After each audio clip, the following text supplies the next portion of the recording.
इसी बात बताओ, दुनिया में विश्व युद्ध हुए कितने? 2। कब कब? एक 1914 से 1918, एक 1939 से 1945। 2 घटनाएं पहले तो याद रहे। लेकिन हम जब अपने फर्स्ट ग्रेड की तैयारी करें तो डेट भी याद करनी है। बात कॉलेज लेक्चरर में प्रश्न आया था कि प्रथम विश्व युद्ध कब शुरू हुआ? ऑप्शन थे 1 अगस्त, 2 अगस्त, 3 अगस्त, 4 अगस्त। 4 अगस्त उत्तर था। तो ये वजह क्यों बनी, ये चीजें उत्तर क्यों आएंगे, वो हम उस पर बात करेंगे। पर अब मैं कोई कारण आपकी किताबों की तरह नहीं लिख रहा हूं, सिर्फ उस चीज पे बात कर रहा हूं जो घटना घटी। वो घटना एक तो ये घटी थी औद्योगिक क्रांति, और जो घटी थी 1760, 18वीं शताब्दी का उत्तरार्ध, एक बड़ी घटना। दूसरा बहुत बड़ा पड़ाव था यूरोप में, वो था वियना सम्मेलन। वियना कहाँ है? ऑस्ट्रिया की राजधानी वियना। और ये सम्मेलन हुआ था 1815 में। किसके जाने के बाद? नेपोलियन के पतन के बाद। एक लाइन, कारण कुछ और हैं, पर मैं इन कारणों को यहाँ मूल कारण मानता हूँ जिस वजह से सारा तमाशा शुरू हुआ। देखो, पुनर्जागरण ने और धर्म सुधार आंदोलन ने क्रांति होने के लिए मार्ग प्रशस्त किया। किस क्रांति होने के लिए? अगर आप अब तक जो बात पढ़ी है समझ सको, क्योंकि पुनर्जागरण और धर्म सुधार आंदोलन ने एक काम बड़ा किया, चर्च के बंधन ढीले किए और आम आदमी की सोच आगे आई, शिक्षा बढ़ी, स्वतंत्र विचार रखने की जगह मिली। और शिक्षा बढ़ी कैसे? क्योंकि किताबें आई। किताबें पढ़ने का अवसर कैसे मिला? क्योंकि छापे खाने का आविष्कार हुआ। 2 बातें हो गई। और जब निसंदेह बात क्लियर है कि जब कोई किताब पढ़ता है तो फिर क्या होता है? चेतना बढ़ती है और पुराने अंधविश्वासों से वो बाहर आता है। तो पुनर्जागरण और धर्म सुधार आंदोलन ने, आप उसमें परिवर्तन तो देखो बहुत बड़े हैं, विज्ञान के क्षेत्र में परिवर्तन, कला के क्षेत्र में परिवर्तन। लेकिन वो विज्ञान भी किससे दबी हुई थी? धर्म से। कला भी किसके नीचे दब रही थी, कुचली जा रही थी? धर्म के। क्योंकि हर एक बात में हमने पढ़ा, चित्र पहले ईसा और मरियम के बनते थे, चित्रों में रंग नहीं होते थे, धर्म से संबंधित। कला धर्म से संबंधित थी। किसी ने कह दिया पृथ्वी सूर्य के चारों ओर घूमती है, तो उसे जिंदा जला दिया गया। तो ये सारों के ऊपर कौन नाग बन के बैठा था? Pope, church.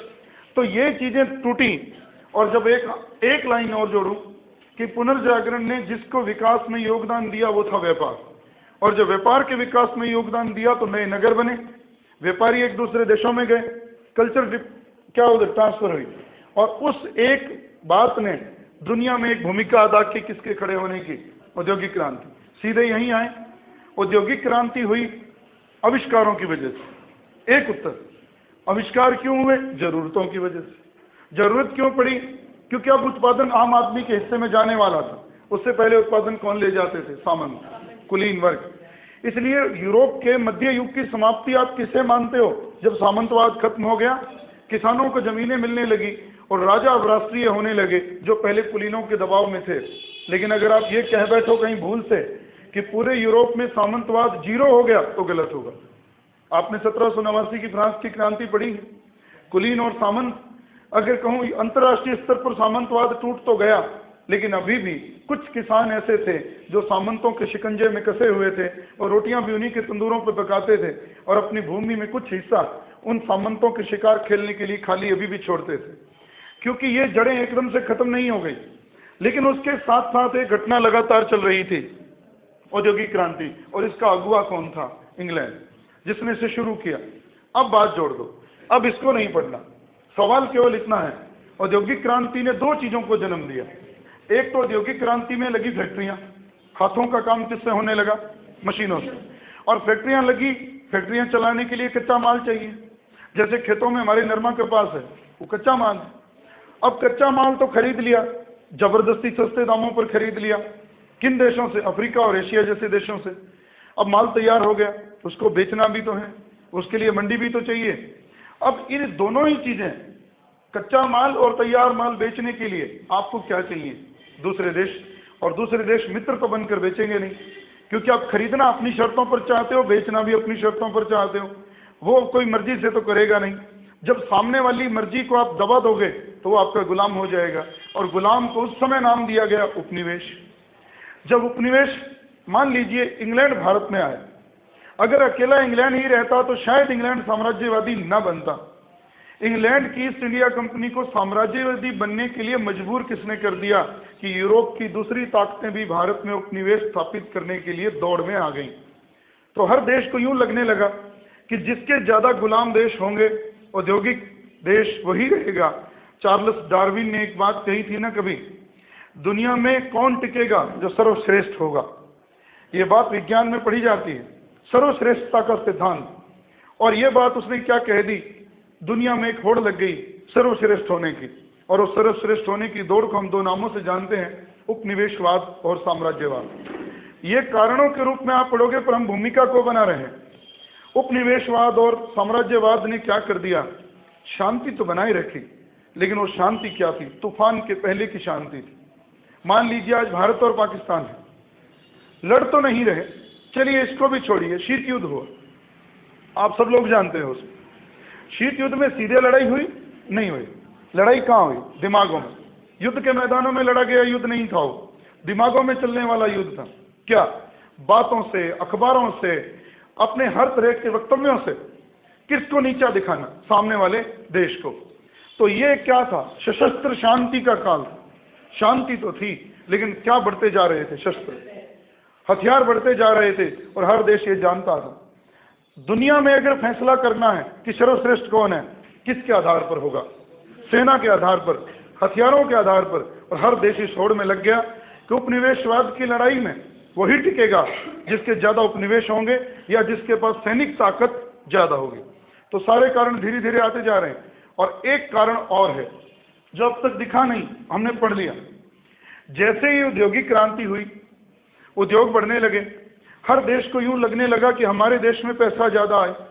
वाणिज्यवाद हुआ 16वीं से 18वीं शताब्दी के बीच में, उसमें भी यूं लगने लगा कि पैसा हमारे देश में, सोना ज्यादा आए। कहने का मतलब मेरा ये है कि हर व्यक्ति अब अपने देश के लिए सोच रहा, जिसको कहते हैं राष्ट्रवाद। जब राष्ट्रवाद बढ़ता है तो सर्वोपरि कौन होता है, अपना देश। और इटली और एकीकरण सबसे बड़े ज्वलंत उदाहरण हैं किसके, यूरोप में राष्ट्रीयता के। जिनका एकीकरण हुआ किस बलबूते पर, राष्ट्रीयता के बलबूते पर। जिनका नेतृत्व एक एक लोगों ने मुख्यतः किया, एक का कैबूर ने किया, दूसरे का बिस्मार्क ने किया। अब यह घटना भी घटी कि राष्ट्रीयता ने इतना उद्वेलित कर दिया लोगों को, जिसके बारे में एक बात कही जाती थी जर्मनी में कि शांति तो स्वप्न की बात है, युद्ध संसार की जरूरत है। अगर युद्ध नहीं हुए तो संसार गंदे पानी की तरह सड़ने लग जाएगा। ये बातें कहकर वो क्या प्रचार कर रहा था कि अब मैं जिस ताकत पर टिका हूं वो सेना है। और अगर वो ये भी कहता था आगे, मेरा विलियम कैसर, आपने नाम पढ़ा होगा अगर प्रथम विश्व युद्ध को पढ़कर आए हो, जिसको विलियम सेकंड भी कह रहे हैं। विलियम कैसर ने एक बात कही थी कि इस समय मेरा उद्देश्य है समुद्र में अपनी ताकत को बढ़ाना, और अगर मेरी ताकत के सामने दुनिया की सबसे बड़ी ताकत भी आ गई तो मैं उसे पराजित कर दूंगा। वो परोक्ष रूप से किसे चैलेंज कर रहा था, इंग्लैंड को चैलेंज कर रहा था वो। और अब चाहे कुछ भी ना घटाओ, संदेह का वातावरण तो बनने लग गया। खतरा किससे होने लग गया, इंग्लैंड को, जर्मनी से। और अब ये भूमिका बन गई, जो दिखने में तो बड़ी शांत माहौल है, लेकिन उस शांत माहौल के नीचे, राख के नीचे अंगारे दबे हुए हैं। जैसे ही थोड़ी हवा लगी और वो उबल पड़े, और 4 साल तक लोग लड़े, लोग मरे। ये उसकी भूमिका है जिसको हमने अब तक पढ़ लिया है।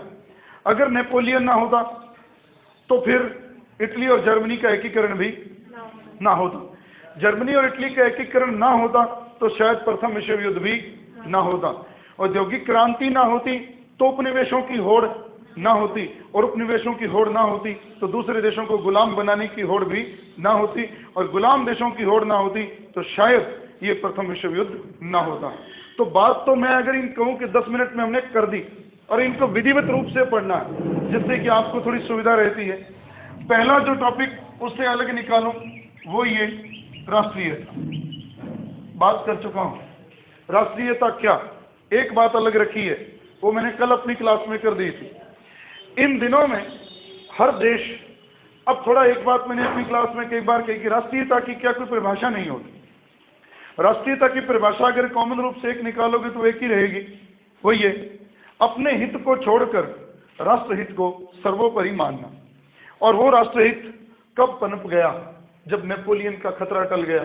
लेकिन नेपोलियन मरने से पहले फ्रांस की क्रांति के रूप में दुनिया को क्या दे गया, स्वतंत्रता, समानता, बंधुत्व। एक आग लगा गया वो, और वो आग दुनिया में ऐसी फैली कि जिसका फायदा कैबूर, मैजिनी, गैरीबाल्डी और बिस्मार्क ने उठाया। लेकिन याद रहे, जर्मनी का एकीकरण तो हो गया 1871 में, और उसके साथ साथ उसने फ्रांस के कुछ प्रदेश भी छीन लिए थे, अल्सास और लॉरेन। अल्सास और लॉरेन के प्रदेश बहुत प्रसिद्ध थे, आर्थिक दृष्टि से फ्रांस की जड़ थे वो। जैसे अगर मैं कह दूं अमेरिका के मैसाचुसेट्स नगर को बांध दिया जाए, बोस्टन बंदरगाह को बंद कर दिया जाए, तो वो क्या था? अमेरिका का सर्वनाश। तो यहाँ अल्सास और लॉरेन के प्रदेश फ्रांस से छीन लिए। और अब जिन दिनों में ये माहौल चल रहा था, तो एक फ्रांस का विदेश मंत्री था जिसका नाम था पोयंकर, जिसने एक लाइन कही थी, लाइन मैंने पहले बोल दी है। पोयंकर ने कहा था, अगर मेरे देश की जनता अपने खोए हुए प्रदेशों को पाने के लिए नहीं जी रही, तो मुझे उनके जिंदा रहने का कोई भी औचित्य नजर नहीं आता। ये लाइन क्या प्रूव कर रही थी? राष्ट्रीयता। कि हमें जीना है तो किसके लिए? अपना जो खो गया है उसे पाने के लिए, वरना जीने का कोई औचित्य नहीं है। ये राष्ट्रीयता का चरम था, जो फ्रांस अपने लिए कर रहा था, जर्मनी अपने लिए कर रहा था, इटली अपने लिए कर रहा था। आपने एक लाइन पढ़ी होगी, इटली के दिमाग में रोम साम्राज्य की, जूलियस सीजर की और अगस्टस सीजर की स्मृतियां अभिशेष थीं। वो फिर दुनिया में वो साम्राज्य स्थापित करना चाहता था, और उसके लिए क्या जरूरी थी? राष्ट्रीयता। कि हर एक व्यक्ति, एकीकरण होने के बाद दोनों ही देश एक ऐसी दौड़ में शामिल हो गए जिसमें जर्मनी इटली से भी आगे निकल गया, उपनिवेशों की, औद्योगिक क्रांति की, जिसने दुनिया को यहाँ इस कगार पे लाके खड़ा कर दिया। तो राष्ट्रीयता एक कारण। दूसरा कारण वो ये है, और अगर आपसे कोई पूछे कि प्रथम विश्व युद्ध का कोई एक कारण बताओ, तो वो ये है, कूटनीतिक संधियां। आप उन्हें ये भी कह सकते हो गुप्त संधियां, जिनका जनक भी बिस्मार्क ही माना जाता है, कि गुप्त संधियों का जनक बिस्मार्क है। अब क्या गुप्त संधियां? क्या लाइन लिख दी किताब में। देखो, दो तरीकों से संधियां हुई इन दिनों में, पहले ये समझें। और दोनों ही लोगों ने आक्रमण करने के लिए कोई संधि नहीं की। जैसे मान लो मुझे किसी को हराना है, मैं दो दोस्त आगे बढ़ा रहा हूं, ऐसे नहीं हुई। ये संधियां हुई दोनों ही तरफ से बचाव के लिए, सुरक्षा के लिए। क्या? कि भविष्य में मेरे पर आक्रमण ना हो जाए, इसके लिए मेरे दोस्त ज्यादा होने चाहिए। इनसे फायदा क्या होता है, नुकसान क्या होता है? फायदा तो ये होता है, चलो यहां नहीं समझे, आप पे ही समझे। चार दोस्त हैं, मेरे चार दोस्त हैं, और चार दोस्त किसी मेरे दुश्मन के भी हैं। जाहिर सी बात है, जब खतरा होता है तो लोग दोस्त बनाता है। जब होता क्या है, मान लो एक लड़ेगा तो सारे लड़ेंगे, ये बात तो है ही, और ये लड़ाई क्या हो जाएगी, बड़ी हो जाएगी। लेकिन जहां तक संभव होगा वो चारों ही दोस्त पहले कोशिश क्या करेंगे कि लड़ाई ना हो। तो दो फायदे, एक तो फायदा हो गया, एक नुकसान हो गया। कि प्राथमिक स्तर पर तो वो मित्र कोशिश करेंगे कि लड़ाई ना हो। दूसरी बात, लेकिन लड़ाई नहीं टाली जाएगी तो लड़ाई छोटा रूप में नहीं रहेगी, वो लड़ाई बड़ी हो जाएगी। और वही काम क्या हुआ कूटनीतिक संधियों में। कूटनीतिक संधियों में एक ही प्रश्न बनता है आपके लिए, दो सन लिख रहा हूं, 1882 और 1907।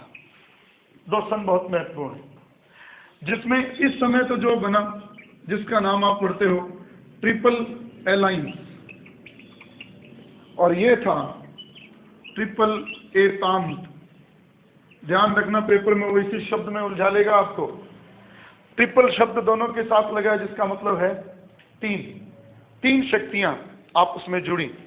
लेकिन जहां जुड़ा ऑस्ट्रिया, जर्मनी और इटली, ऑस्ट्रिया, जर्मनी, इटली, वो तो क्या कहलाया, ट्रिपल अलायंस, गठबंधन। इस गठबंधन के बदले बराबर अपने बचाव के लिए जिसने काम किया वो व्यक्ति तो था इंग्लैंड, जो काम कर रहा था इसके खिलाफ। उसने अपनी सुरक्षा के लिए किन को जोड़ा साथ, फ्रांस और रूस, और ये कहलाया ट्रिपल एतांत। ये 1907 ही क्यों लिखा? आप अपनी किताब पढ़ते हो, उसमें 1902, 1904, 1907 3 साल लिखे। ये कब जुड़ा? 1907 में, और ये ट्रिपल एतांत पूरा हो गया।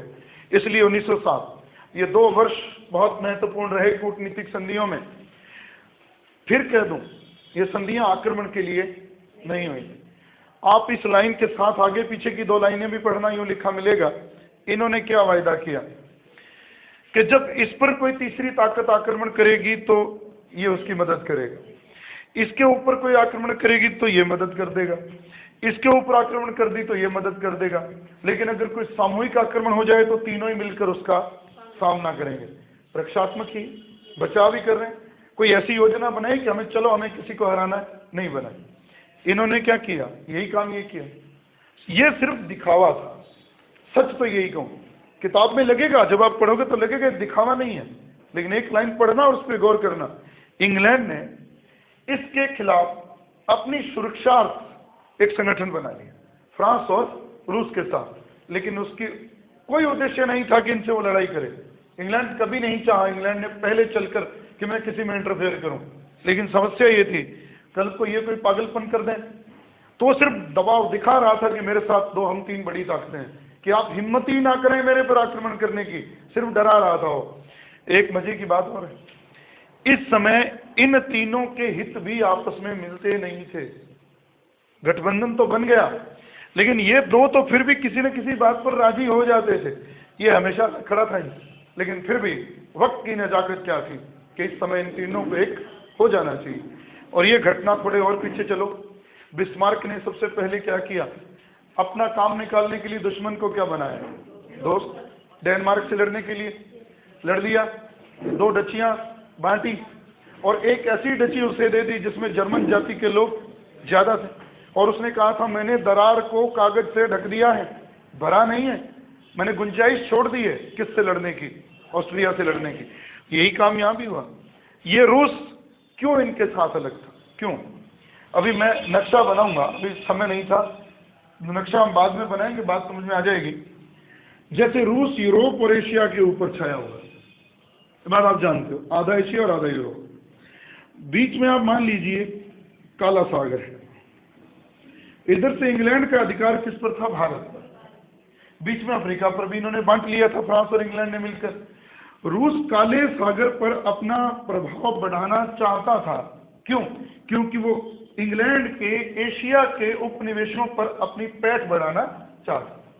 जब तक वो नहीं बढ़ेंगे तब तक रूस की भी आर्थिक उन्नति नहीं होगी, क्योंकि ये अगर कच्चे माल के लिए अपने उपनिवेश बना सकते हैं तो क्या इसकी रूस की इच्छा नहीं?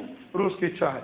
इसीलिए आप एक शब्द बार बार पढ़ोगे, इन्हीं उपनिवेशों के लिए रूस की एक रुचि बाल्कन प्रदेशों में भी थी, तो आगे आएगी बात।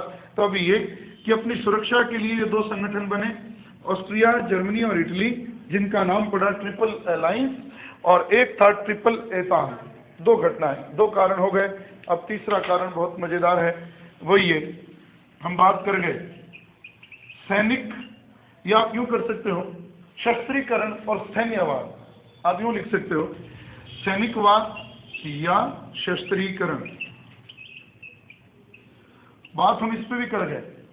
देखो इस बात को ठीक पिछले कारण से जोड़ो, जब ये बनेगा तो लग रहा है, एक चीज और देखना जो इसमें लिखी नहीं किताबों में, ये तीन जुड़ेंगे, जब ये तीन जुड़ेंगे कोई दो मित्र इसके और भी होंगे, दो मित्र इसके भी होंगे।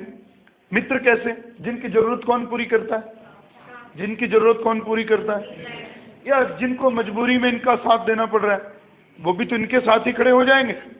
धीरे धीरे क्या हो रहा है, यूरोप दो गुटों में बंट रहा है, और जब दो गुटों में यूरोप बंट रहा है तो खतरा बढ़ रहा है, कब कहाँ आग लग जाए। हमें तैयार तो रहना चाहिए, और तैयार कब रहोगे? जब आपके पास क्या होंगे? सैनिक भी होंगे, अस्त्र शस्त्र भी होंगे। तो इस कूटनीति, राष्ट्रीयता ने किसे जन्म दिया? कूटनीतिक संधियों ने किसे जन्म दे दिया? सैनिकवाद और शस्त्रीकरण को। और ये एक तूफान के पहले की शांति थी। इसलिए कहा जाता है प्रथम विश्व युद्ध से 40 और 50 साल पहले का समय यूरोप में तूफान से पहले शांति का युग था, सशस्त्र शांति का युग था। शांति तो थी, लेकिन शस्त्र लोग धीरे धीरे बढ़ा रहे थे, अपना सारा खर्चा, ज्यादातर खर्चा अपने डिफेंस पे लगा रहे थे, और वो किस खतरे के लिए? आने वाले किसी बड़े खतरे से निपटने के लिए। तो ये घटना हो गई है। लेकिन अब बहुत बड़ा प्रश्न वो बीच में डाल दूं, वो यही जुटेगा, अंतरराष्ट्रीय संस्था का अभाव। आज अंतरराष्ट्रीय संस्था कौन सी है जो पूरे देशों के बीच में खड़ी है? संयुक्त राष्ट्र संघ। और पहले क्या बना था प्रथम विश्व युद्ध के बाद? राष्ट्रसंघ, लीग ऑफ नेशन और यूनाइटेड, क्या नाम है उसका, यूएनओ, यूनाइटेड नेशन ऑर्गेनाइजेशन। बात ये, आपने राष्ट्रसंघ के बारे में भी पढ़ना है, 2-3 लाइनें हैं विल्सन के 14 सूत्रों में 14वीं लाइन कि एक अंतर्राष्ट्रीय संस्था होनी चाहिए जो हमारे आपसी लोगों को एक बना के रख सके, लड़ाइयों को टाल सके। बना तो दी गई, लेकिन उसका सदस्य उसको जनक भी नहीं बना, विल्सन ही उसका सदस्य नहीं बना जिसने उसे बनाया। इसीलिए कहा गया, राष्ट्रपति विल्सन ने राष्ट्रसंघ जैसे एक शिशु को पैदा तो किया और दरवाजे के बाहर छोड़ दिया, और फिर उसका देखभाल भी उसने नहीं की। या यूं कहा, जब बड़ी बड़ी ताकतों ने उसके ऊपर अधिकार कर लिया और जब छोटे छोटे मुद्दे उठे तो राष्ट्रसंघ आयोगों की स्थापना करने के, जांच आयोगों की स्थापना करने के अलावा और कुछ नहीं कर सका और विधवा स्त्री की तरह हाथ पांव पीट कर रह गया। लेकिन यहां तो वो भी नहीं है। चलो कुछ था तो सही प्रथम विश्व युद्ध के बाद। अब सवाल यह है कि ये जो संस्था कोई भी ऐसी नहीं थी इस समय कि 2 लोग लड़ें या ये 2 गुट लड़ें और बीच बचाव करने वाला कोई हो। इसलिए कहा गया, कोई भी ऐसी अंतर्राष्ट्रीय संस्था अगर उस समय होती तो शायद ये युद्ध टल जाता। तो उसमें राष्ट्रसंघ और संयुक्त राष्ट्र संघ जैसी कोई भी संस्था नहीं थी। और अब जो बड़ा कारण सबसे कूटनीतिक संधियों के बाद, और वो था उपनिवेशवाद और दूसरा है साम्राज्यवाद। आप इसको यूं भी ना लिखें, अगर पेपर में यूं भी लिखा आ जाए आर्थिक प्रतिद्वंदिता, बात वही। आर्थिक प्रतिद्वंदिता कहां से शुरू हुई? औद्योगिक क्रांति से। और वो किस रूप में आगे बढ़ी? उपनिवेशों के रूप में। और उपनिवेशवाद ऐसा फैला, अब देखो कैसी विडंबना है, आप लोग थोड़ा सा गौर करो। गुट बने हुए हैं 2, इंग्लैंड के साथ कौन है? याद है उपनिवेशों की दौड़ में फ्रांस हारा था, कौन से युद्ध में? सप्तवर्षीय युद्ध में। दुश्मन थे ना दोनों। और गौर कीजिए, इटली और जर्मनी के एकीकरण तक भी कभी एक होते कभी अलग होते। एक तो कैसे होते, तुर्की के क्रीमिया के युद्ध में दोनों साथ थे, याद है। लेकिन बाद में जब एकीकरण हुए दोनों के, इंग्लैंड तो तटस्थ रहा, फ्रांस उनमें घुसता रहा और इतना मूर्खतापूर्ण काम कर गया कि उनकी मदद करके अपनी ही सीमा पर 2 दुश्मन खड़े कर लिए। देखो ये जो गुट बने हैं ये वक्त की जरूरत के हिसाब से बने, मित्र नहीं, ये ध्यान रखना। जहां कहीं इसके हित टकराए ये इससे अलग भी हुआ, अब जरूरत थी तो वो इसके साथ है। उपनिवेशों की लड़ाई में दोनों कट्टर दुश्मन थे एक दूसरे के और अब दोनों साथ खड़े, ये समस्या है। ये यहाँ बार बार इनके जो संबंध है वो जरूरत के अनुसार पलटेंगे, ये ध्यान रखना। और अब ये उपनिवेशवाद को जन्म दिया औद्योगिक क्रांति ने, और उपनिवेशवाद ने किसे जन्म दे दिया? साम्राज्यवाद को औद्योगिक क्रांति ने सीधा जन्म नहीं दिया, उसने तो इसे जन्म दिया और इसने जन्म दे दिया इसको, जिसको 2 शब्द पढ़ते हैं, कॉलोनियलिज्म और इंपेरियलिज्म। जब भारत को जीत लिया, देखो आपने ये भी पढ़ा है औद्योगिक क्रांति 2 चरणों में पड़ी। एक चरण ही हमने पढ़ा है और वही बहुत बड़ा है, वो चरण है 1760 से 1860, वो इंग्लैंड में घटा। अगला चरण कैमरलिज्म जिसे कहते हैं, और वो कहाँ घटा? जर्मनी में। और जर्मनी में जब घटा तो जर्मनी किसके बराबर आके खड़ा हो गया? और अब थोड़ा और गौर करो, जर्मनी का एकीकरण कब हुआ? 1871 में। तो अगला पड़ाव औद्योगिक क्रांति का जर्मनी में तब घटा जब जर्मनी क्या हो चुका था? एक। बिखरी हुई 39 रियासतों से जर्मनी क्या हो गया?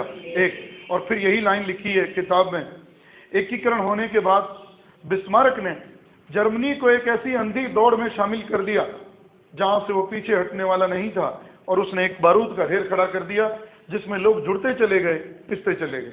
और अब ये घटनाओं ने एक मैदान बना दिया। इनको आग लगाने का काम जिन घटनाओं ने किया वो जो आप पढ़ते हो, जिसमें सबसे पहला है मोरक्को संकट। अगर कल पढ़ा है आपने घर पे तो ये मोरक्को संकट मुश्किल नहीं है, वो ये है। देखो एक छोटा सा नक्शा बनाता हूँ अफ्रीका। उत्तरी अफ्रीका में जगह थी मोरक्को। देखिए इधर आप पढ़ते हैं दूर एक देश भारत, और भारत ये इधर यूरोप। ये 2 चीजें क्यों बनी? ये एशिया में है, ये अफ्रीका। यहां भी इंग्लैंड के उपनिवेश हैं, यहां भी इंग्लैंड के उपनिवेश। देखो जिस समय तक क्रांति हुई थी, औद्योगिक क्रांति को 100 साल गुजर चुके थे। 100 सालों के बाद अगर आपको याद हो, 1700 कर्नाटक का युद्ध, अंतिम वांडीवाश का युद्ध कब लड़ा गया? तारीख याद है किसी को? हाँ, 1761 ये था। एक तरह से भारत से तो उसका पत्ता काट दिया किसने? इंग्लैंड ने। फ्रांस ने वहां भाग्य नहीं आजमाया। फ्रांस ने भाग्य कहाँ आजमाया? यहाँ आ गया। यहाँ इसको लेकर बड़ा मामला गर्म हुआ, मोरक्को को लेकर। मोरक्को में देखो, इंग्लैंड कभी नहीं चाहता था कि फ्रांस मोरक्को में व्यापारिक लाभ उठाए।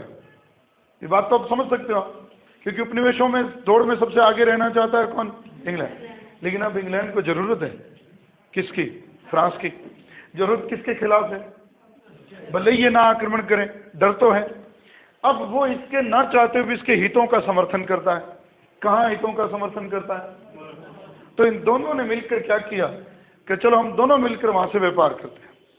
व्यापार करने के सारे रास्ते उन्होंने अपने 2 देशों के लिए खोल लिए, और तीसरा इसके साथ उन्होंने और जोड़ दिया, स्पेन। 3 देशों ने मोरक्को में अपने व्यापारिक हितों के लिए समझौता कर लिया। ये बात नहीं जमी जर्मनी को। जर्मनी ने जिस समय जिसका नाम पढ़ते उस समय वहां का शासक था विलियम कैसर, जिसको विलियम द्वितीय दोनों नाम देते हो। एक अहंकारी आदमी, एक अभिमानी आदमी, अकड़ू आदमी जो परिस्थितियों को समझ नहीं सका। वो पहुंच गया कहाँ? टेंजियर। आप जिसे टेंजियर नाम से पढ़कर आए हो, मोरक्को में है। आप इसे टेंजियर मत पढ़ो, आप इसे यूं पढ़ो, तंजीर। तंजीर वही जगह है जहां से इब्न बतूता आया था मोहम्मद बिन तुगलक के काल में। दोबारा पढ़ना, उसमें लिखा होगा मोरक्को का रहने वाला। मोरक्को में जगह है तंजीर, तंजीर में पैदा हुआ और 1333 में वो भारत आए। मोहम्मद बिन तुगलक के काल में एक यात्रा विवरण छोड़ के गया जिसका नाम है रेहला। तो ये वही जगह है। वो कहाँ का रहने वाला था? अफ्रीका का। तंजीर को ही नाम क्या दिया है? टेंजियर। टेंजियर में कौन पहुंच गया इस संधि के बाद? जर्मनी का विलियम सेकंड।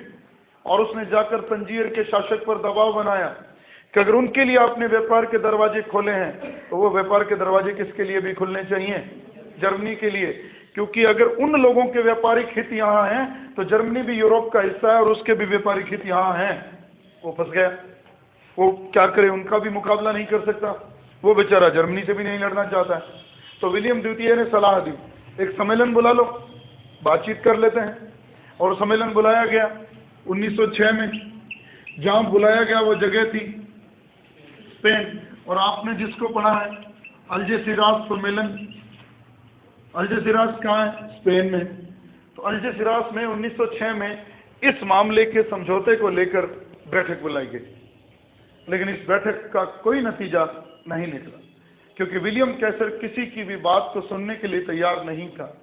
उसने अपनी जिद रखी और युद्ध के सामने अल्जेसिरास सम्मेलन 1906 किसके मुद्दे को सुलझाने के लिए हुआ? कहाँ? स्पेन में।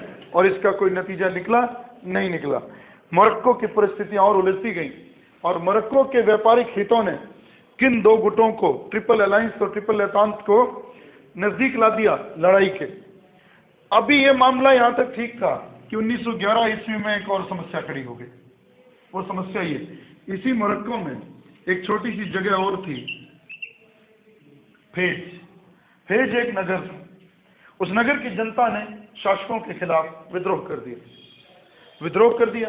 अब आप ये भी जानते हो यहाँ पर यूरोपीय जातियों के लोग भी रहते थे, अंग्रेज लोग भी रहते थे। ये मामला थोड़ा समझने का है। मोरक्को का पहला संकट 6 जो टाला नहीं गए, बीच में ही लटक गए, उलझ गई परिस्थितियां। उस तनाव ने आगे बढ़कर यहाँ रोल प्ले किया। 1911 में मोरक्को में एक नगर है फेज। फेज की जनता ने विद्रोह कर दिया। इस विद्रोह से कहीं यूरोपीय लोगों को कोई हानि न पहुंचे, उसकी रक्षा करने के लिए फ्रांस ने अपनी सेना फेज में भेज दी। किसकी रक्षा के बहाने? यूरोपीय लोगों, कैथोलिक लोगों की। जर्मनी को बात नहीं जची। उसने क्या प्रचार करना शुरू कर दिया कि फ्रांस सुरक्षा के बहाने क्या करना चाहता है? मोरक्को पर अधिकार करना चाहता है। तो जर्मनी ने बिना देखे, बिना सोचे समझे एक काम कर दिया। अपना एक पानी का जहाज, लड़ाकू जहाज, जिसका नाम था पैंथर, और जिस बंदरगाह पर भेज दिया अगाडीर। और ये 11वीं की किताब में बहुत महत्व दिया गया इस टॉपिक, अगाडीर संकट क्या है, और पेपरों में भी आता रहा, बीए में, 12वीं में, 11वीं में। अगाडीर संकट से आप क्या समझते हैं? अब जोड़िए, मोरक्को को लेकर हुआ मामला सारा, भेज कहाँ? मोरक्को में। विद्रोह को दबाने के लिए फ्रांस ने अपनी सेना भेज दी, किस बहाने से? यूरोपीय या अंग्रेज कैथोलिकों की रक्षा के बहाने से। ये चाल लगी किसे? जर्मनी को। और जर्मनी के विलियम ने पैंथर नाम का युद्धपोत यही मोरक्को के पास अगाडीर नाम के बंदरगाह पर भेज दिया। और ये क्या था? तनाव। किन दो देशों में? अगर वो जर्मनी और फ्रांस में है तो साथ में तनाव किन के लिए है? मामला खराब हो रहा है। ये तो हो गया। एक और बड़ी घटना घट गई। अब आपको ये सारी चीज छोड़ रहा हूं और एक नई दिशा की ओर, जो एक और बड़ी क्रांति जिसने इस लड़ाई में आग ही लगा दी। अब देखो, ये एशिया, ये यूरोप, और बीच में मैंने नाम लिया है तुर्की, और जिसको हमने कभी पढ़ा है ओटोमन एम्पायर के नाम से। सवाल ये कौन सा यूरोप? पूर्वी। ये एशिया का ये पश्चिम है। और ये मैंने इतना गैप कर दिया, आप यूं मत पढ़ें, इनको यूं जोड़ें। ये यूरोप, ये इधर ले लें, ये इधर, और अगर यहां से ये लाइन खींचोगे तो यहां थोड़ा सा क्या अफ्रीका भी आ जाएगा।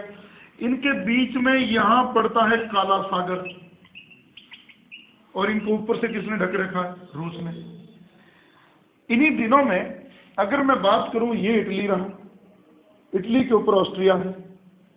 इस ऑस्ट्रिया ने चलकर तुर्की साम्राज्य के कमजोर होने का लाभ उठाकर, पहले मैं ये समझा दूं आपको, ये बात अब समझ में नहीं आने वाली, वो हमारे सिलेबस में नहीं था। देखो, आपको एक बात मैं कई बार बता चुका हूं कि 13वीं शताब्दी के शुरू में और 12वीं शताब्दी के अंत में तुर्की में उस्मान नाम के व्यक्ति ने मुस्लिम राज्य की स्थापना की थी। उसी का नाम उस्मान और उसी का नाम पड़ गया ओटोमन। तो अगर मैं ओटोमन एम्पायर की बात कर रहा हूं तो वो मैं उस्मान की ही बात कर रहा हूं। 17वीं शताब्दी में तुर्कों की सत्ता का धीरे धीरे पतन हो गया। जब पतन हो गया तो इस उस्मान ने क्या किया था? अफ्रीका को भी जीत लिया था, मिस्र को, पूर्वी यूरोप को और पश्चिमी एशिया को। जब इसको जीत लिया तो ये सारा क्षेत्र ब्लॉक हो गया। हमने कुस्तुनतुनिया पर तुर्कों का अधिकार पढ़ा है। जब ये एरिया ब्लॉक हो गया तो नई देशों की खोज हुई थी, ये बात तो हमने अब तक पढ़ी है। अब बात आगे ले जाओ। 400 साल तक तुर्की साम्राज्य रहने के बाद, तुर्की साम्राज्य बना हुआ तो था लेकिन वो इतना कमजोर था कि उसकी कमजोरी का लाभ उठाकर यहाँ के देश और यहाँ के देश अपनी आज़ादी के लिए आंदोलन करने लगे। आप यहाँ सर्बिया पढ़ रहे हो, सर्बिया क्या कर रहा है? सर्बिया आज़ादी के आंदोलन ही तो लड़ रहा है। बोस्निया, हर्जेगोविना, हंगरी कहाँ पढ़ते हैं ये? पूर्वी यूरोप। ये अपनी आज़ादी की लड़ाई लड़ रहे हैं दो लोगों से, एक तो तुर्की साम्राज्य से, एक यूरोप की ताकतों से बचने के लिए। क्यों? जब ये कमजोर हो गया तो ये धीरे धीरे इन पर नियंत्रण तुर्की का क्या होने लगा? ढीला। जब ये नियंत्रण ढीला होने लगा तो इस पर किसकी गिद्ध दृष्टियां लगने लगी? यूरोप की ताकतों की, विशेषकर किसकी? रूस बाल्कन प्रदेशों को, बाल्कन मतलब पूर्वी यूरोप, रूस बाल्कन प्रदेशों को अपने अधिकार में ले लेना चाहता था। किसका लाभ उठाकर? तुर्की साम्राज्य के पतन का लाभ उठाकर। वो ऐसा क्यों कर रहा था? वो इन पर अधिकार करके किस सागर पर अपना अधिकार बढ़ाना चाहता था? काले। और काला सागर और बाल्कन पर अगर उसका अधिकार हो गया तो अंग्रेजों के इस साम्राज्य को भी काट सकता है। बात समझे क्या? वो भी उपनिवेश की दौड़ में ही था। और इन्हीं दिनों में 17वीं शताब्दी में तुर्की को यूरोप का बीमार आदमी भी कहते थे। और रूस ने इंग्लैंड से सलाह की, हम इस बीमार आदमी को मार देते हैं और इसके टुकड़े बांट लेते हैं। सुझाव अच्छा था। इंग्लैंड उस बीमार आदमी का इलाज करना चाहता था, क्योंकि अगर वो उसको मार देगा तो उसका ये हिस्सा सारा ही चला जाएगा। इसलिए इंग्लैंड चाहता था तुर्की साम्राज्य बना रहे और रूस चाहता था तुर्की साम्राज्य खत्म हो जाए। और इस टॉपिक को नाम दिया जाता है यूरोप में पूर्व की समस्या। ये है पूर्व की समस्या, बाल्कन प्रदेश। इस पर किसका अधिकार रहे? किसके पतन के बाद? तुर्की के। इसको पूर्वी समस्या कहते हैं। इसी पूर्वी समस्या को सुलझाने के लिए क्रीमिया का युद्ध हुआ था, जो किसमें हुआ फिर, रूस और, तो इंग्लैंड जब उसकी बात नहीं माना, रूस की बात नहीं माना, रूस ने क्या कर दिया, तुर्की पर आक्रमण कर दिया। तो अब स्वाभाविक है ब्रिटेन किसका पक्ष लेगा, तुर्की का ही लेगा, क्योंकि वो किसको बचाना चाहता है। तो अब समझ में आया कि ना चाहते हुए भी ब्रिटेन का जनमत तुर्की के साथ नहीं था, क्योंकि तुर्की एक राजतंत्र कट्टर इस्लामी देश था और इंग्लैंड इसके पक्ष में नहीं था। लेकिन ना चाहते हुए इंग्लैंड को अपने व्यापारिक हितों को देखते हुए किसका पक्ष लेना पड़ा, तुर्की का। और फ्रांस भी फिर किसके साथ जुड़ गया, क्योंकि अगर इंग्लैंड के हित खत्म होते हैं तो हित किसके भी खत्म होते हैं, फ्रांस के भी होते हैं। लेकिन इटली अपना फायदा उठाना चाहता था, तो कैबूर ने अपने सैनिक भेज दिए लड़ने के लिए। जनमत इटली का भी पक्ष में नहीं था तुर्की के साथ जाने को, लेकिन कैबूर देश हित में कुछ भी करने को तैयार था, और उसने ना चाहते हुए 18,000 सैनिक किसकी मदद के लिए भेज दिए, इंग्लैंड और फ्रांस की, या यूं कहें किसकी मदद, तुर्की की। और क्रीमिया युद्ध खत्म हुआ, रूस हारा, बर्लिन सम्मेलन हुआ और उसमें शर्तें तय की गई, तुर्की को एक स्वतंत्र राज्य मान लिया गया। लेकिन इन्हीं दिनों में घटनाएं आगे बढ़ी, तुर्की का राज्य तो स्वतंत्र मान लिया गया, लेकिन तुर्की इतना ताकतवर तो नहीं था कि अपने साम्राज्य की सीमाओं को बचा सके, और उनकी साम्राज्य के भीतर कुछ घटनाएं उठने लगी, किसकी, क्रांतिकारियों की। और वो क्रांतिकारी घटनाएं जहां जहां उठ रही हैं, यूनान, सर्बिया, बोस्निया हर्जेगोविना, हंगरी, 4 चीजें आपको याद रखनी, 4 ही देशों के नाम जो कान उक्कड़ में पड़ते हैं। यहाँ दोबारा बोल दो, सर्बिया, यूनान, बोस्निया, बुल्गारिया, हंगरी, 4 नाम याद रख लेना। यूनान, सर्बिया, बोस्निया, हर्जेगोविना, हंगरी, कई देश हैं, कोई भी 4 नाम लिख लो, 2 होने जरूरी हैं, यूनान और सर्बिया, ये और बोस्निया, ये 3 नाम होने बहुत जरूरी हैं, जो आपके इस टॉपिक को आगे लेके जाएंगे।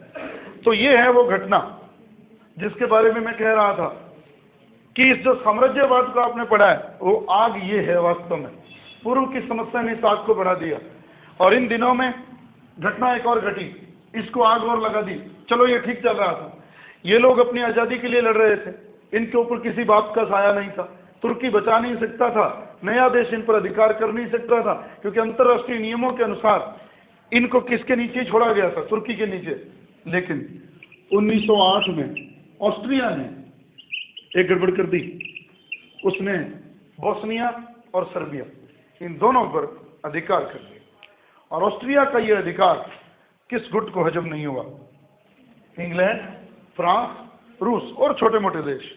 तो ये एक घटना ने आग में घी का काम किया, क्या कि 1908 में ऑस्ट्रिया ने बोस्निया और सर्बिया पर अधिकार कर लिया, और इस अधिकार ने काम खराब कर दिया। और ये हुई एक घटना, और अब इस घटना में आग सीधे ही लगा दो, तात्कालिक कारण कहने की जरूरत नहीं है। तात्कालिक कारण वो होते हैं जो बारूद के ढेर पर आग बनकर गिरते हैं, और वो तात्कालिक कारण अब क्या था। 1908 में किसने अधिकार किया बोस्निया और सर्बिया पर, ऑस्ट्रिया।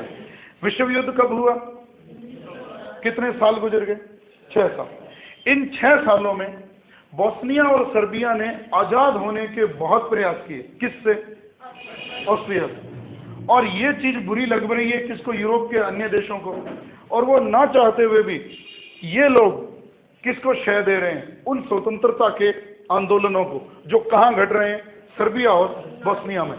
इन्हीं दिनों में एक घटना घटी, जब ये 1908 में नए प्रदेश शामिल हुए थे ऑस्ट्रिया में, एक सेना की नई टुकड़ी भर्ती की गई थी बोस्निया। और अब आगे की घटना आपको पता है, ऑस्ट्रिया का राजकुमार फर्डिनेंड और उसकी पत्नी सोफी बोस्निया की यात्रा करने आने वाले थे, और ये खबर जब किसको मिली, सर्बिया को। और सर्बिया में एक संगठन था, जैसे आप यहाँ पढ़ते रहे हो, यंग इटली कांग्रेस, हम हिंदुस्तान में भी पढ़ते रहे, तो वहाँ पर 2 संगठन बने हुए थे, जिसका नाम था संगठन या मृत्यु सर्बिया में, और एक इसका संगठन का नाम था काला हाथ, यूनियन या डेथ, यह ब्लैक हैंड। ये 2 संस्थाएं कहाँ काम कर रही थी आज़ादी प्राप्त करने के लिए, सर्बिया में। और सर्बिया की सरकार इनको समर्थन दे रही, किसके खिलाफ, ऑस्ट्रिया के खिलाफ। जब ये खबर इनको मिली कि बोस्निया की यात्रा पर आने वाले हैं ऑस्ट्रिया के राजकुमार फर्डिनेंड और उसकी पत्नी सोफी, किसका निरीक्षण करने के लिए? सेनाओं का। आगे, और वो तारीख थी 28 जून 1914। 28 जून 1914 को वो लोग यात्रा करने आए और बोस्निया में उनकी हत्या हो गई। जिस व्यक्ति ने उनको गोली मारी, गेवेरिलो प्रिंसेप, जिसने इनको गोली मार दी, गेवेरिलो प्रिंसेप, जिसने इसको गोली मारी, फर्डिनेंड और सोफी को तनाव बढ़ गया। सवाल ये उठा, अब घटनाओं को जोड़ दूं, गेवेरिलो प्रिंसेप जिसने फर्डिनेंड को गोली मार दी। लेकिन बात ये, अब थोड़ा आगे बढ़ाऊं बात को, सीधे आपको घटनाएं पड़ी हैं उसमें और बात थोड़ी रुचिकर बनाऊं। जब किसी देश का राजकुमार मर जाए, उस देश के लिए कितना बड़ा आघात होगा। ऑस्ट्रिया बहुत गर्म हो गया। ऑस्ट्रिया के विदेश मंत्री, जिसका नाम था बर्चटॉल, ऑस्ट्रिया के विदेश मंत्री बर्चटॉल ने तुरंत एक घोषणा की कि इसके खिलाफ कठोर कदम उठाए जाएं, सर्बिया पर आक्रमण कर दिया जाए। लेकिन दूसरी ताकतों के दबाव में ऑस्ट्रिया ऐसा नहीं कर सका। उसको डर था कि ये युद्ध कहीं बड़ा युद्ध ना हो जाए, इसलिए उन्होंने क्या किया, ऑस्ट्रिया ने अपना एक व्यक्ति नियुक्त किया, जांच आयोग बैठाया। किसकी जांच करने के लिए? फर्डिनेंड और सोफी की मृत्यु की जांच करने के लिए। जांच किस बात की? कि इस घटनाक्रम में सर्बिया का हाथ है या नहीं। सर्बिया की सरकार ने तो कहीं इनको शह नहीं दी। वो व्यक्ति था डॉक्टर विजनर, जिसने इसकी जांच की। डॉक्टर विजनर, डॉक्टर विजनर जो इस जांच आयोग के अध्यक्ष थे, ये याद रखना, डॉक्टर विजनर। और ये याद रखना, बर्चटॉल कौन था? ऑस्ट्रिया का विदेश मंत्री उस समय। वो तो कठोर कदम उठाना चाहता था, लेकिन ऑस्ट्रिया की सरकार ने विजनर को नियुक्त कर दिया कि आप जाकर जांच करें कि इसमें सर्बिया का हाथ है कि नहीं। और विजनर ने जो रिपोर्ट दी उसमें स्पष्ट कह दिया कि यह नितांत असंभव है कि सर्बिया की सरकार ने हत्याकांड में कोई हिस्सा लिया। यानी कि उसने क्या कर दिया? सर्बिया को निर्दोष। ये बात फिर नहीं जमी ऑस्ट्रिया को। चलो अब बात यह, जब उनके खुद के अधिकारी ने जांच आयोग में कह दिया कि वो निर्दोष हैं, अब ऑस्ट्रिया आक्रमण कैसे करें? वो तो बहाना ढूंढ रहा। और वो बहाना कैसे ढूंढा उसने क्या किया, उसको फिर से 2 शर्तें भेजी कि ठीक है, मुझे अभी विश्वास नहीं है कि आपका इसमें हाथ था कि नहीं। इस मामले की जांच, इस मामले से संबंधित जो गुनहगार लोग हैं, उनका केस, उनका मुकदमा सर्बिया में नहीं चलेगा। उनके मुकदमे कहाँ चलेंगे? ऑस्ट्रिया में। अगर ये बात सर्बिया उसकी मान लेता है, ये सीधे से कलंकित होती है। क्या चीज कलंकित होती है सर्बिया की? कानून व्यवस्था। अगर कोई विदेशी पर्यटक हिंदुस्तान घूमने आता है इंग्लैंड का, वो यहाँ मर जाता है, तो क्या उसका मुकदमा इंग्लैंड में चलेगा? यहीं चलेगा। अगर इंग्लैंड दबाव बनाकर उसका मुकदमा वहां चलाए तो सीधी सी बेइज्जती किसकी है? हमारी कानून व्यवस्था की है, सुरक्षा व्यवस्था की है। उन दिनों में बात कही गई, सम्मेलन हुए और सारे देशों ने एक बात कह दी। सर्बिया ने सारी बातें मान ली थी ऑस्ट्रिया की, लगभग जो उसने थोपी थी। युद्ध नहीं होना चाहिए था, बात खत्म हो जानी चाहिए थी, लेकिन ऑस्ट्रिया 2 बातों पर अड़ा हुआ था। एक तो उन व्यक्तियों को सजा कहाँ दी जाएगी? यहाँ दी जाएगी। और दूसरे, वो मुकदमे कहाँ चलेंगे? ऑस्ट्रिया में। ये बात सर्बिया को हजम नहीं हुई। और ये घटना जब नहीं हुई तो अल्टीमेटम दे दिया गया ऑस्ट्रिया के द्वारा। किसको? सर्बिया को। मेरी बात मान लो, नहीं तो आप पर क्या हो जाएगा? आक्रमण। अब जब आक्रमण होना था, ये चीज रूस भी देख रहा था, और अब आपको ये समझने में परेशानी नहीं होगी रूस किसका पक्ष लेगा, क्योंकि बाल्कन प्रदेशों में रुचि किसकी है। तो वो ऑस्ट्रिया के नीचे जाने देगा? उनको नहीं जाने देगा। उसने ऑस्ट्रिया को एक ही बात कही कि अगर सर्बिया के ऊपर आपने कोई भी हमला किया तो आपको मेरा भी सामना करना पड़ेगा। अब ऑस्ट्रिया के लिए समस्या होगी, वो आक्रमण करे तो करे कैसे? उसने जर्मनी को चिट्ठी लिखी, विलियम द्वितीय को, कि अगर मेरा सर्बिया से झगड़ा होता है, आपका क्या रोल रहेगा? उसने कोरा चेक दे दिया ऑस्ट्रिया को। ये कोरा चेक युद्ध का कारण बना। कोरा चेक किसने दिया? जर्मनी। किसको दिया? ऑस्ट्रिया। और क्या लिखा कि आपके सर्बिया के साथ किसी भी झगड़े में मैं आपके साथ। और उधर उसने रूस को भी एक चिट्ठी लिख दी, जर्मनी ने, अगर आप सर्बिया की तरफ से लड़ते हो तो अगले ही दिन काले सागर में आपको मेरे जहाजी बेड़े का भी सामना करना पड़ेगा। ये तो काम खराब हो गया। लेकिन जर्मनी अभी इस आकड़ में था कि युद्ध बड़ा नहीं होगा, स्थानीय रहेगा, छोटा ही रहेगा। लेकिन ये भूल थी उसकी। विलियम कैसर इतना अहंकारी था किसी की सलाह पर विश्वास वो करता ही नहीं था और किसी की बात वो मानता ही नहीं था। शांति स्थापित करने के मार्ग पर उसने एक भी कदम नहीं बढ़ाया। ये बात मैं कह चुका हूँ। जर्मनी कहता था, विलियम कैसर कहता था कि या तो हम ही रहेंगे या हम नहीं रहेंगे, लेकिन दुनिया में वही रहेंगे जो श्रेष्ठ हों, और मैं इस मामले में श्रेष्ठ हूँ। और इस श्रेष्ठता मेरी कहाँ है? नौसेना में। अगर इस क्षेत्र में अगर दुनिया की सबसे बड़ी नौसैनिक ताकत भी मेरे सामने आएगी तो उसे भी पराजय का मुंह देखना पड़ेगा। यह खतरा किसके लिए था? इंग्लैंड के लिए। और अब मामला बढ़ गया। 28 जुलाई 1914 के दिन ऑस्ट्रिया ने सर्बिया पर कर दिया हमला, और जैसे ही वो हमला हुआ, रूस कहाँ आ गया? किसके पक्ष में? सर्बिया के। और अगले दिन जर्मनी किसके पक्ष में आ गया? काम तो खराब हो गया। अब मैं इस बात को समेटता हूं और सीधी सीधी बातें। 28 जुलाई को ऑस्ट्रिया ने सर्बिया के खिलाफ युद्ध की घोषणा कर दी। 1 अगस्त को जर्मनी ने रूस के विरुद्ध युद्ध की घोषणा कर दी। 1 अगस्त को किसके विरुद्ध? जर्मनी के विरुद्ध। जर्मनी ने रूस के विरुद्ध। अब आती है 4 अगस्त। 4 अगस्त को इंग्लैंड ने जर्मनी के विरुद्ध युद्ध की घोषणा कर दी। और उसने क्यों की वो समझ लें। उसको क्या जरूरत थी? 1 अगस्त को जर्मनी ने रूस के विरुद्ध या रूस ने जर्मनी के विरुद्ध, दोनों लिख लो भी, थोड़ा उसमें कंफ्यूज हूं मैं। अब बात ये थोड़ा मैं कर दूंगा जाते हुए पेज में। देखिए अब सीधा सा उत्तर, ये इटली, ये अल्प्स पर्वतमाला, ये ऑस्ट्रिया, ये जर्मनी, और इसके साथ सटा हुआ ये फ्रांस। लेकिन फ्रांस के और इसके जर्मनी के बीच में एक छोटा सा देश पड़ता था, बेल्जियम। ये याद रखना। और बेल्जियम की सुरक्षा की गारंटी इसके ऊपर एक देश ने ले रखी थी जिसको आप इंग्लैंड कहते हैं। छोटा सा देश था, इसकी सुरक्षा की जिम्मेदारी किसकी थी इन दिनों में? इंग्लैंड की। और खतरा इस पर था किसकी तरफ से? जर्मनी की ओर से। वो किस पर? इस गुट में किसी पर भी आक्रमण हो सकता है। किसकी ओर से? जर्मनी की ओर से। उनमें वो इधर तो जाएगा नहीं, बहुत संभव वो कहाँ जाएगा? और फ्रांस जाने के लिए से कहाँ से होकर आना पड़ेगा? बेल्जियम से। शॉर्ट में कर रहा हूं बात। इंग्लैंड ने, फ्रांस ने इंग्लैंड से पूछा था आपका क्या मत रहेगा इस युद्ध के मामले में। तो ब्रिटेन ने एक चिट्ठी तो लिखी जर्मनी को, एक चिट्ठी लिखी फ्रांस को कि अगर आप दोनों देश इसकी तटस्थता बनाए रखने की गारंटी देते हो तो मैं युद्ध नहीं लड़ूंगा। फ्रांस ने तो हाँ कर दी, जर्मनी ने कोई भी उत्तर नहीं दिए।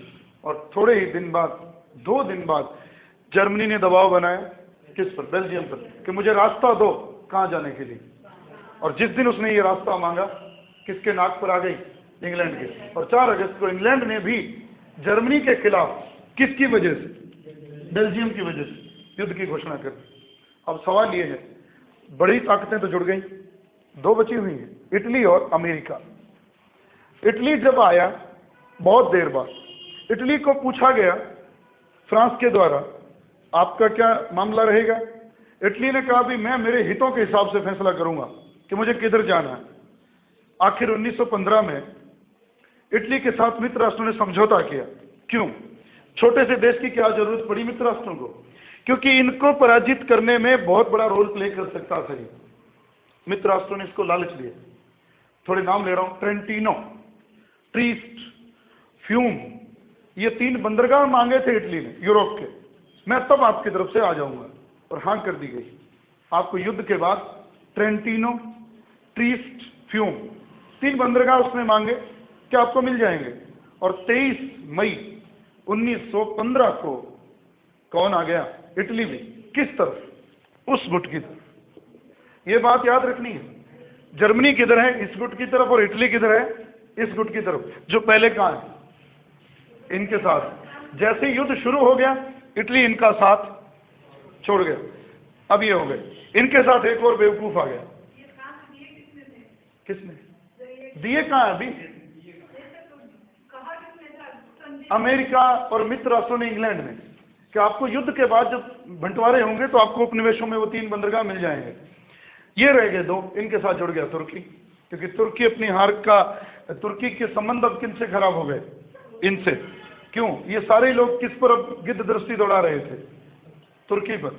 अब तुर्की ने पक्ष इसका ले लिया और वो उधर हो गया।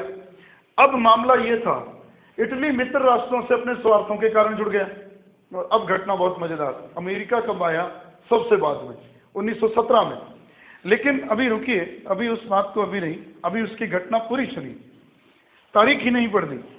अमेरिका बहुत होशियार था, युद्ध से दूर रहा वो, और काम किया कि युद्ध से जुड़ा भी रहा। उसने मित्र देशों को, इनको नहीं, मित्र देशों को हथियार, कपड़ा, खाना सब बेच दिया। अब वो उम्मीद किसके जीतने की करेगा? भाई जिसको बेचा है उधार में, वो जीतेंगे तो पैसा आएगा, नहीं तो कैसे आएगा? याद रखना, अगर आपने विश्व इतिहास को थोड़ा सा करीब से छुआ है तो प्रथम विश्व युद्ध और दूसरे विश्व युद्ध की एक बहुत बड़ी घटना है बीच की आर्थिक मंदी 1929 से 1932, जिसको अमेरिका में वॉल स्ट्रीट संकट भी कहते हैं। उसका प्रभाव सारी दुनिया पर पड़ा, लेकिन अमेरिका पर सबसे कम प्रभाव पड़ा उस पर भी। क्यों नहीं पड़ा? प्रथम विश्व युद्ध के दिनों में अमेरिका ने जो कपड़ा, खाना, हथियार मित्र राष्ट्रों को बेचा था, सौभाग्य से वो लोग जीत गए, और जब वो पैसे की वसूली की गई तो पैसे में नहीं की गई, सोने में की गई। तो दुनिया का सारा सोना ज्यादातर कहाँ इकट्ठा हो गया, और इसलिए अमेरिका आर्थिक मंदी से लगभग बचा रहा। फर्क तो पड़ा लेकिन उतना नहीं, इसीलिए अमेरिका देर से शामिल हुआ, कम आर्थिक नुकसान हुआ। जब तक आया तब तक बहुत पैसा वो कमाने की स्थिति में था। अब हुआ क्या? अमेरिका भी क्यों आया? अमेरिका को जर्मनी ने धमकी दे दी, अगर आपका कोई भी व्यापारिक जहाज मेरी सीमा के अंदर पाया गया वो लूट लिया जाएगा। अमेरिका ने परवाह नहीं की, और एक उसका जहाज 1917 में, जिसका नाम था लुसिटानिया, ये जहाज न केवल लूटा गया जर्मनी के द्वारा, बल्कि 120 लोग जो इस पर थे वो भी मार दिए गए। अमेरिका तिलमिला गया। और ठीक उसके बाद फ्रांस का एक जहाज ससेक्स, थोड़ा देखेंगे, फ्रांस का ही है, ससेक्स नाम के जहाज को जर्मनी ने लूट लिया, लुसिटानिया को लूट लिया, और लुसिटानिया की लूट ही अमेरिका का प्रथम विश्व युद्ध में आगमन का कारण बनी। 1917 अप्रैल 6 अप्रैल 1917, थोड़ा और देखो, बस पूरी हो गई बात। हाँ, 6 अप्रैल 1917 ये घटनाएं घटी और पूरी दुनिया झगड़ ली। अब बात तो पूरी हो गई। बात ये कि 11 नवंबर 1918 के दिन प्रधानमंत्री शीडमैन ने, जो जर्मनी का था, ये कहानी तो आगे है, युद्ध विराम पर हस्ताक्षर की हारने के बाद। 11 नवंबर 1918, 4 साल हो गए और युद्ध बंद हुआ। ये युद्ध 4 वर्ष 3 माह 11 दिन चला। इस युद्ध में 2 करोड़ 60 लाख लोगों ने हिस्सा लिया, जिसमें 80 लाख लोग मर गए, और जिसमें करीब करीब अगर संख्या लिखो तो 2 करोड़ से थोड़े से कम लोग घायल हुए। बहुत लोग घायल हुए, और नुकसान का तो कोई अंदाजा ही नहीं। 10 अरब डॉलर, एक मोटा सा अंदाजा जो इस पर खर्चा आ गया। जो सीधी संपत्ति नुकसान हुई, जो बिल्डिंगें टूटी, या जो कहते हैं अचल संपत्ति का जो नुकसान हुआ, उसका तो हिसाब ही नहीं था। और अब सवाल ये, आगे की बात में मैं एंटर करा के छोड़ जाऊं। मित्र राष्ट्रों ने युद्ध खत्म होने के बाद दुनिया में फिर से शांति स्थापित करने के लिए एक सम्मेलन आयोजित किया पेरिस में। ये आपके सिलेबस में आगे की चीज है नहीं, पर मैं फिर भी इस पे बात करूंगा, विद तारीखों की नहीं, पर इसमें जरूरी है। नाजीवाद की ओर जा रहे हैं। अब प्रथम विश्व युद्ध हो गया, अब हम नाजीवाद और फारसीवाद की ओर जा रहे हैं। उससे पहले एक बड़ा प्रश्न आपने पढ़ा है, शायद गौर नहीं की होगी, इस युद्ध की जिम्मेदारी किसको दी जाए, कि किसकी वजह से हम लड़े? वो बात तो आगे, ये हर देश ने अपना अपना विचार प्रकट किया, और वो विचार जिसने प्रकट किया, ऑस्ट्रिया ने रेड बुक में, रूस ने ऑरेंज बुक में, जर्मनी ने व्हाइट बुक में, बोस्निया ने ब्राउन बुक में, ये याद करिए, फ्रांस ने येलो बुक में, इंग्लैंड ने ब्लू बुक में। उन्होंने अपनी अपनी तरफ से डायरियां लिखी थी, उन डायरियों के नाम हैं blue book, brown book, white book, orange book, red book, yellow book. इनमें उन्होंने जो दिए, उनमें सबसे बड़ा नाम फ्रांस और इंग्लैंड का था, जिन्होंने युद्ध का उत्तरदायित्व जिस पर थोपा वो जर्मनी था। अब सवाल हमारे सामने ये है कि क्या जर्मनी अकेला जिम्मेदार था? एक बात के लिए वो जिम्मेदार है क्या कि उसने ऑस्ट्रिया को अगर ना कहा होता कि अगर आप सर्बिया पर आक्रमण करते हो तो मैं आपके साथ हूं, तो शायद ये युद्ध टल जाता। लेकिन परिस्थितियां बहुत पीछे से बनी आ रही थी, ये तो केवल एक घटना मात्र थी। सवाल ये, जर्मनी पर युद्ध का उत्तरदायित्व थोपा गया और ये उत्तरदायित्व थोप कर पेरिस में सम्मेलन हुआ। सम्मेलन पेरिस में ही क्यों हुआ? सवाल ये है पहला। क्या दुनिया में और कोई जगह नहीं थी? थी, लेकिन आपको अब एक लाइन बता दूं जो सिलेबस में नहीं पढ़ी, सिलेबस से बाहर भी मत समझो। मित्र राष्ट्रों की सेनाओं का नेतृत्व जिसने किया था, फ्रांस ने किया था। और फ्रांस का एक सेनापति था मार्शल फौज, जो मित्र राष्ट्र की सेनाओं को आगे लेकर लीडरशिप करके लड़ रहा था। और फ्रांस जर्मनी से अपना पुराना बदला लेना चाहता था। कौन सा? जिस दिन जर्मनी ने 1871 में किस पर अधिकार कर लिया था? पेरिस पर।